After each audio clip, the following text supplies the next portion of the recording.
Assalamualaikum warahmatullahi wabarakatuh. Halo semuanya, welcome back to my channel. Di video kali ini kita akan mempelajari tentang kekongruenan. Video sebelumnya kita sudah mempelajari tentang kesebangunan, syarat dua bangun datar dikatakan sebangun itu apa, syarat dua segitiga dikatakan sebangun itu apa. Nah, sebelum kita memulai pembelajarannya, alangkah baiknya siapkan buku dan alat tulis kalian dan catat hal-hal penting yang akan disampaikan di video ini. Dan jangan lupa subscribe video saya agar tidak ketinggalan video-video edukasi yang nanti akan saya berikan. Di kekongruenan ini, apa sih yang akan kita pelajari? Yang akan kita pelajari yang pertama adalah dua bangun datar yang kongruen, dan yang kedua adalah dua segitiga yang kongruen. Jadi, dua aspek ini yang harus kita pahami dan kuasai. Langsung saja, jadi apa sih itu kekongruenan? Jadi kekongruenan adalah ketika dua bangun datar atau segitiga yang memiliki bentuk dan ukuran yang sama.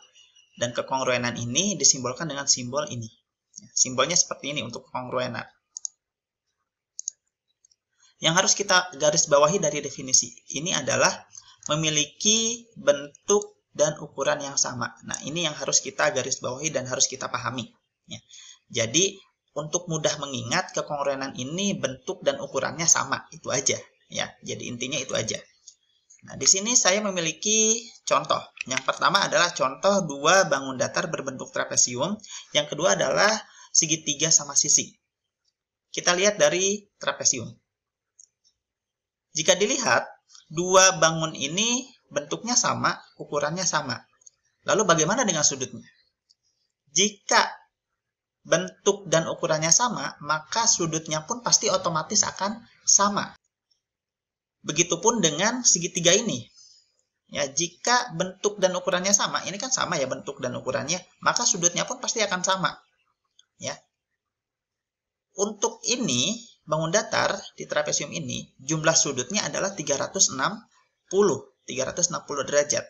Tetapi untuk segitiga, jumlah sudutnya adalah 180.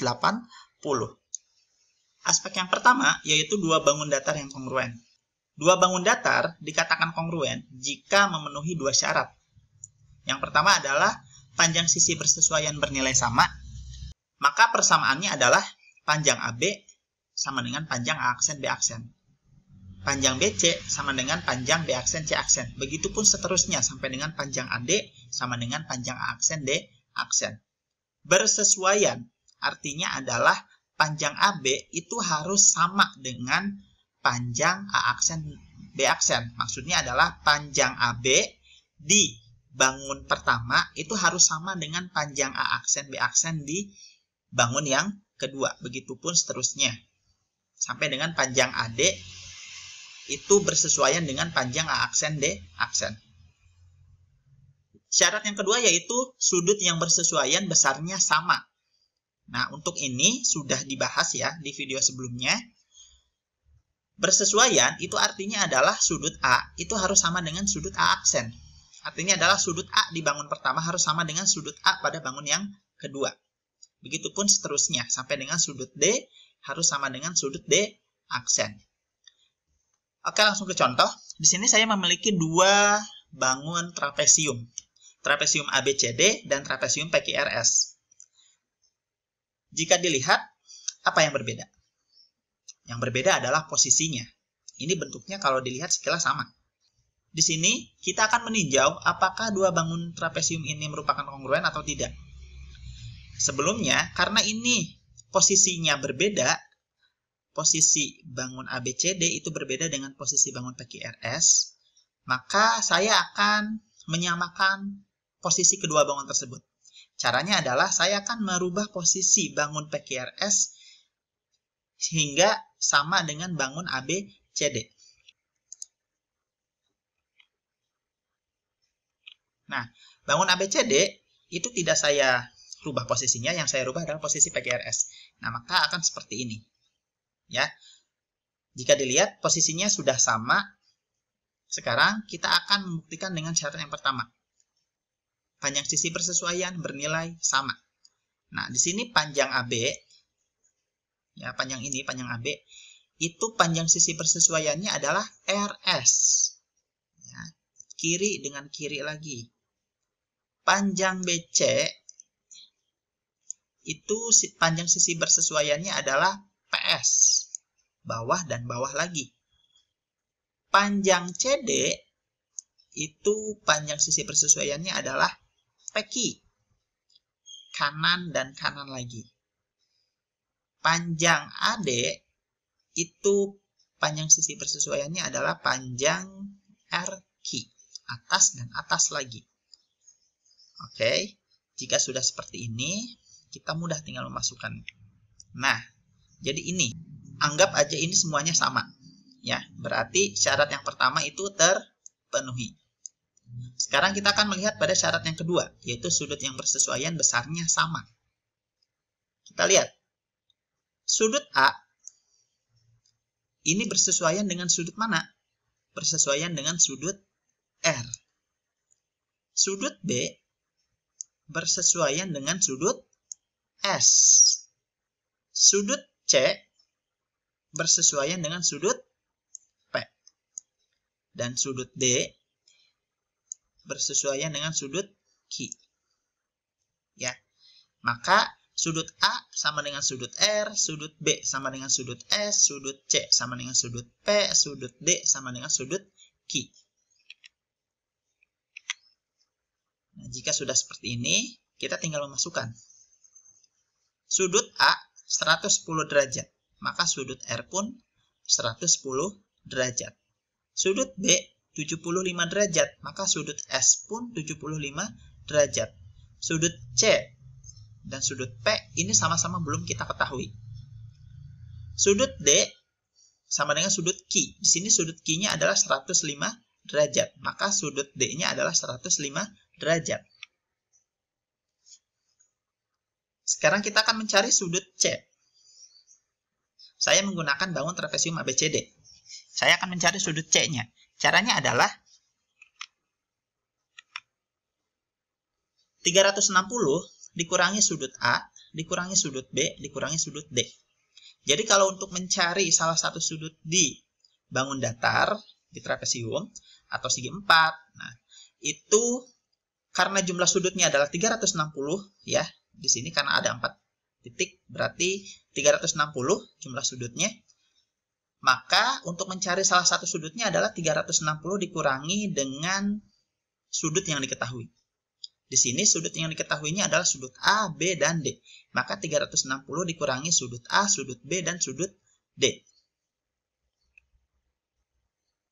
Sehingga tinggal kita masukkan. 360 dikurangi sudut A-nya adalah 110, sudut B-nya adalah 75, sudut C-nya adalah 105.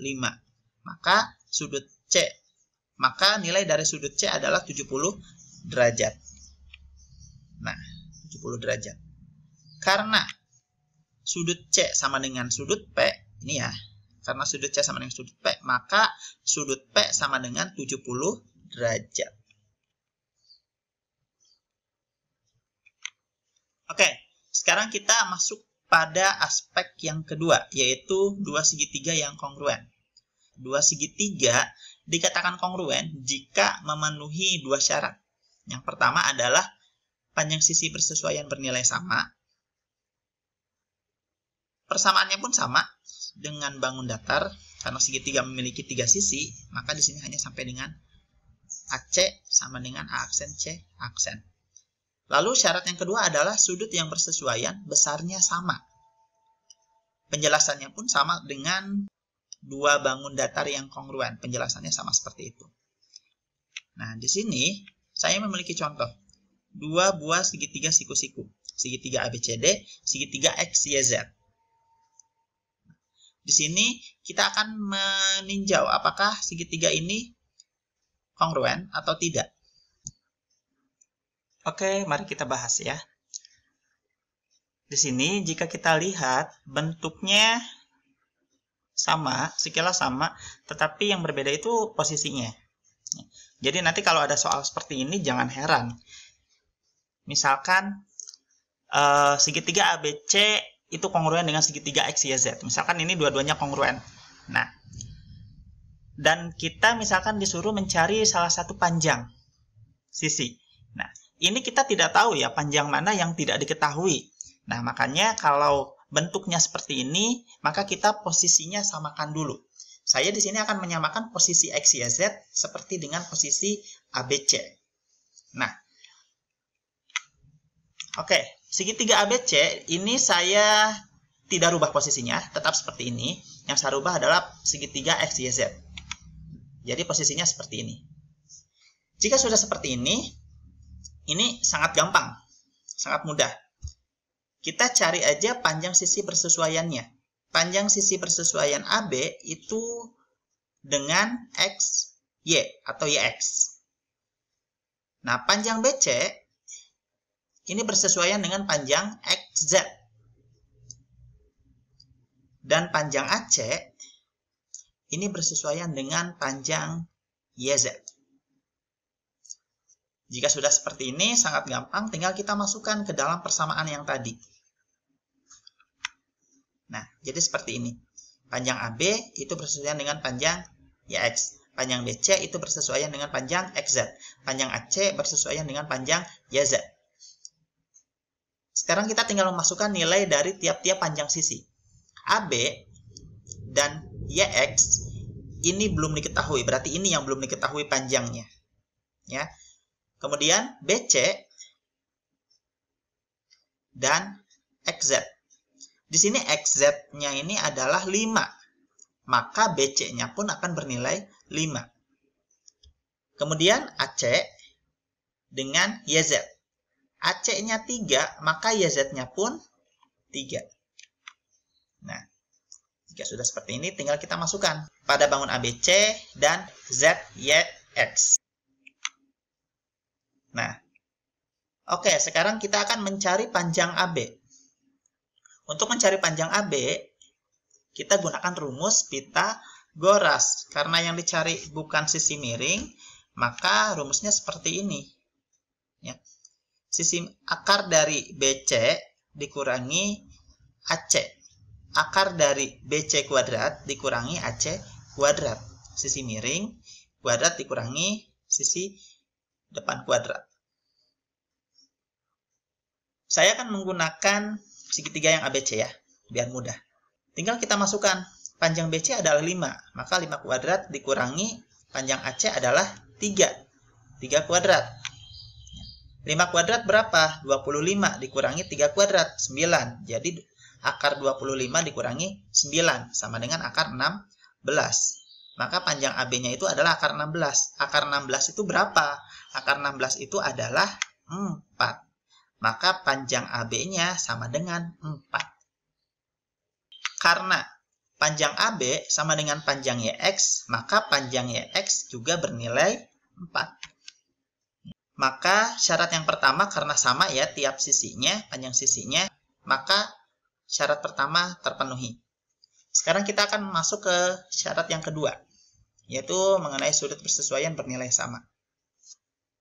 Di sini kita lihat, sudut A, ya, ini bersesuaian dengan sudut Y.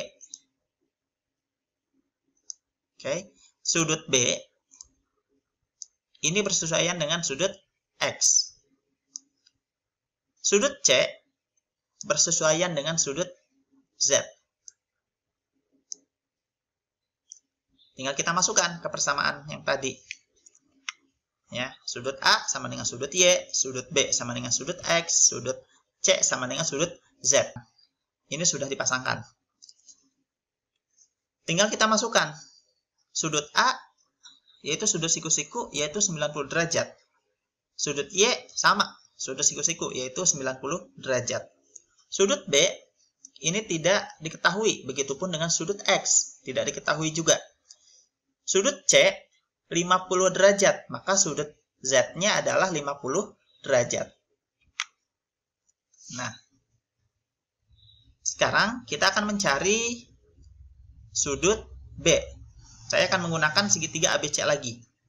Untuk mencari sudut B, itu gampang. Karena jumlah sudut pada segitiga ini adalah jumlahnya 180, maka 180 dikurangi dengan sudut yang diketahui.